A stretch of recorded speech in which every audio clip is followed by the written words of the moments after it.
under emotional intelligence, just to help understand more about what it is and some ways that you can use emotional intelligence. So the first one is use a 24-hour rule before communicating hurt. And so that basically means if you are having a conversation with someone and they've said something offensive, they said something to hurt you, we don't always have the ability to temper our response. Sometimes, I hear people say, things went black, or I just said what came to the top of my mind because I was angry. Angry is not validation for stooping to someone's level, stooping down to someone's level. Being angry and you responding out of emotion is never an appropriate response.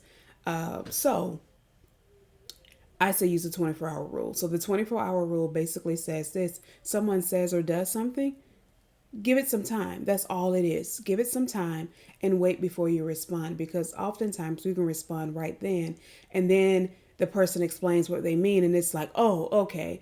Or we'll respond negatively right and then may hear that person speaking to someone or someone else talking about, the situation, and they have a completely different understanding than you had of that same thing. And so giving that rule gives you time to, one, relax, and really put together a response that can still call out that you were offended, you were hurt, you were angry, whatever that emotion was. You can still speak to that emotion, but you don't have to speak from that emotion. So you can still say the words that you said were offensive to me and still communicate how you felt, but without being offensive in your response.